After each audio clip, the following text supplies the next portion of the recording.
gede oh.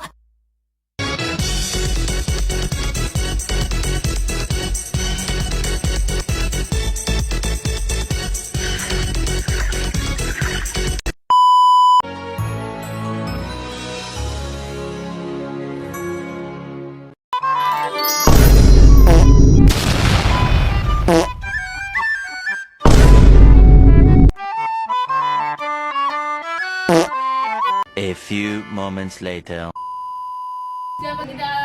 MPR, Masa Perjuangan Radikal. 1, 2, 3.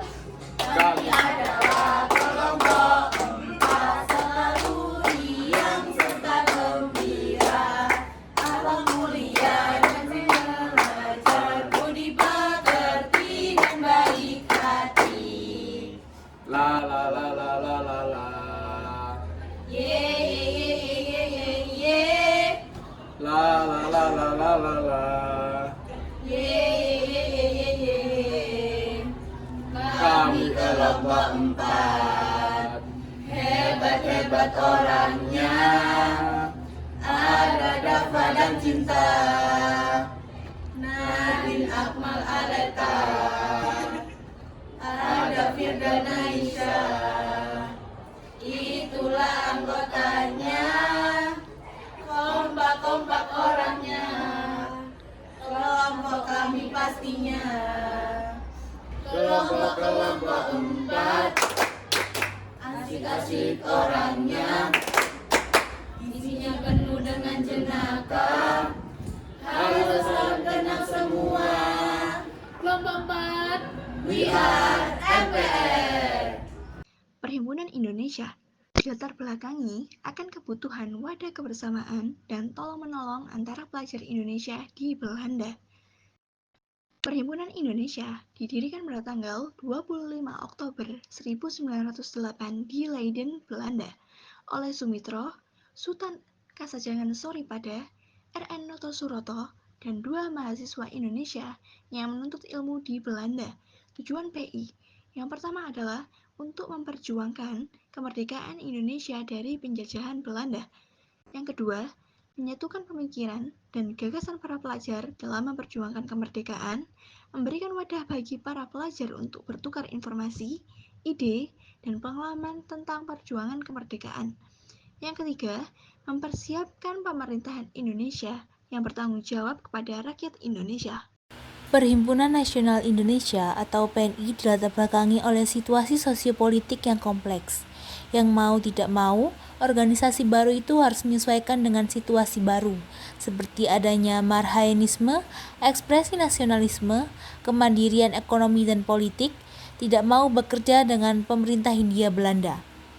PNI didirikan pada tanggal 4 Juli 1927 di Bandung oleh Soekarno. Tujuan PNI adalah untuk mencapai kemerdekaan Indonesia dengan menggunakan 3 asas. Yang pertama, self-help. Prinsip menolong diri sendiri yang berlandaskan keyakinan bahwa bangsa Indonesia dengan kekuatan sendiri bisa memperbaiki keadaan politik, sosial budaya, hingga ekonomi yang sudah rusak oleh kedatangan penjajah. Yang kedua, marhaenisme.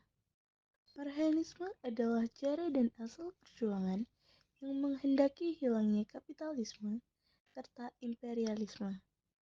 Perjuangan marhaenisme merupakan perjuangan mewujudkan sosio-nasionalisme dan sosio-demokrasi. Yang ketiga, non-kooperasi. Asas ini meliputi seluruh bagian perjuangan politik untuk mencapai kemerdekaan Indonesia.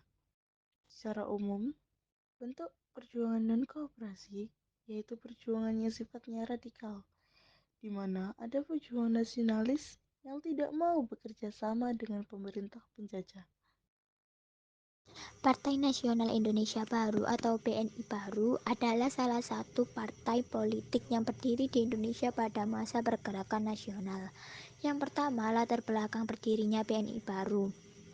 PNI Baru berdiri pada tahun 1931 setelah terjadi perpecahan dalam tubuh PNI yang didirikan oleh Soekarno pada tahun 1927. PNI adalah partai politik nasionalis yang menentang penjajahan Belanda dan menuntut kemerdekaan Indonesia. PNI memiliki ideologi nasionalisme sekuler yang bersumber dari Pancasila, yaitu 5 prinsip dasar yang dicetuskan oleh Soekarno.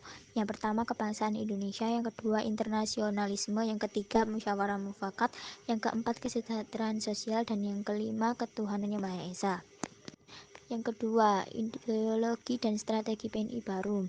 PNI baru memiliki ideologi nasionalisme moderat yang berbeda dengan ideologi nasionalisme sekuler PNI atau nasionalisme radikal Partindo. PNI baru mengakui bahwa Indonesia adalah negara yang majemuk dan beragam, baik dari segi etnis, budaya, agama, maupun sosial. Oleh karena itu, PNI baru menekankan pentingnya persatuan dan toleransi antara berbagai kelompok dalam masyarakat Indonesia. PNI baru juga menghargai peran Islam dalam pergerakan nasional meskipun tidak menganggapnya sebagai ideologi tunggal. PNI baru juga terbuka terhadap pengaruh sosialisme, terutama dalam hal kesejahteraan rakyat dan keadilan sosial. Faktor-faktor yang mendorong munculnya gerakan radikal. Yang pertama, pengaruh revolusi Rusia 1917. Kelompok radikal komunis Bolshevik berhasil menggulingkan kekuasaan Tsar Nicholas II dan berkuasa di Rusia. Para tokoh komunis Hindia Belanda yang tergabung dalam ISDV ingin mengikuti peristiwa revolusi Rusia tersebut. Mereka berpendapat hanya lewat gerakan radikal seperti revolusi, bangsa Indonesia akan dapat mencapai kemerdekaannya.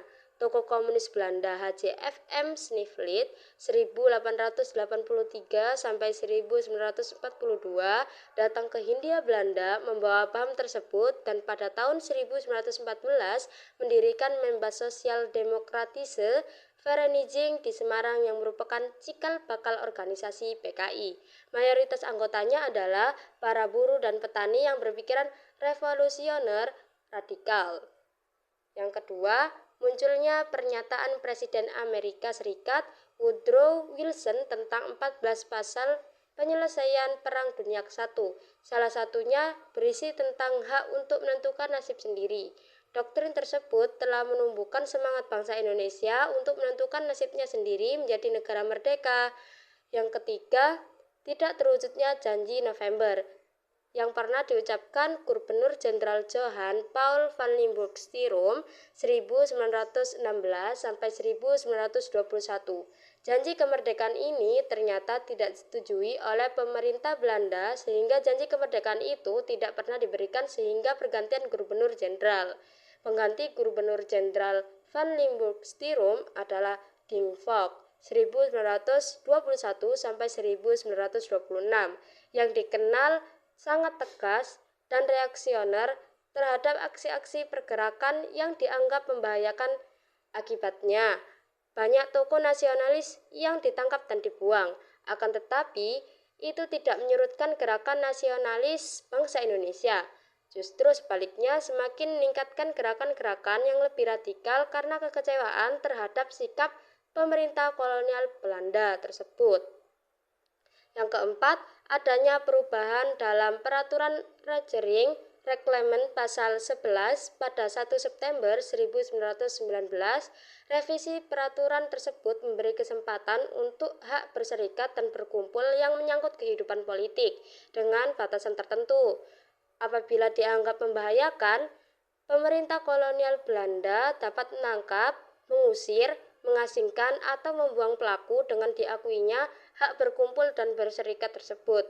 Bermunculanlah organisasi politik yang lebih berani menyampaikan visi, misi, dan tujuan organisasi mereka, yakni mewujudkan kemerdekaan Indonesia. Yang kelima, penggunaan kata Indonesia yang menjadi identitas kebangsaan. Kata Indonesia pertama kali digunakan oleh organisasi Indonesische Vereniging. Selanjutnya, banyak istilah yang diganti dengan kata Indonesia. Sebagai contoh, Indische Vereniging menjadi Indonesische Vereniging. Partai Komunis Indonesia (PKI) adalah salah satu partai politik terbesar di Indonesia sebelum dilarang pada tahun 1965. Berikut adalah informasi mengenai latar belakang PKI. 1. Kapan didirikan? PKI didirikan pada 23 Mei 1920. 2. Tempat pendirian. PKI didirikan di Semarang, Jawa Tengah. 3. Pendiri. PKI didirikan oleh Semaun, seorang aktivitas buruh dan anggota Sarekat Islam yang kemudian bergabung dengan gerakan komunis. Sosok penting lainnya adalah Hans Sneevliet, seorang sosialis Belanda yang memperkenalkan gagasan Marxisme di Hindia Belanda. 4. Tujuan didirikan. Tujuan utama PKI adalah memperjuangkan kepentingan kaum buruh, petani, dan rakyat kecil dengan ideologi Marxisme-Leninisme. PKI berusaha menggulingkan sistem kolonial dan kapitalisme serta membentuk negara yang berdasarkan pada prinsip-prinsip sosialisme dan keadilan sosial. PKI berkembang pesat pada masa kolonial Belanda dan meskipun sempat dilarang pada akhir 1920-an karena terlibat dalam pemberontakan melawan pemerintahan kolonial. Partai ini bangkit kembali setelah Indonesia merdeka pada awal 1960-an.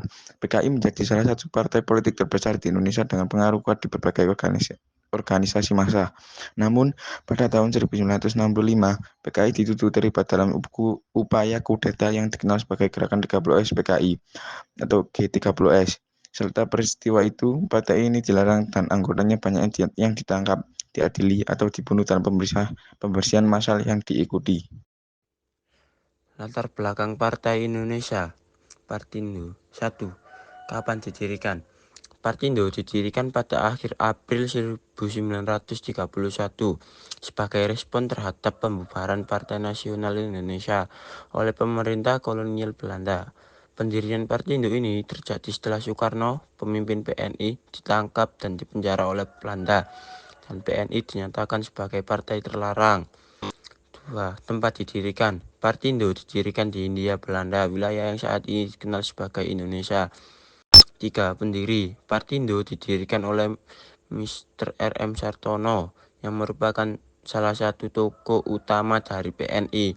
Beberapa tokoh lainnya yang ikut dalam pendirian partai ini termasuk Mr. Iska Cokro Haji Surjo, Dr. Cipto Mangunkusumo, Mr. Budiarto Ir Anwari, Mr. Ali Sastroami Jojo, dan Dr. Sasmi Sastrowidakdo. 4. Tujuan utama Partindo adalah mencapai kemerdekaan penuh bagi Indonesia tanpa kerjasama dengan pemerintah kolonial Belanda. Meskipun metode yang digunakan lebih moderat dibandingkan dengan pendekatan radikal yang diambil oleh PNI sebelumnya.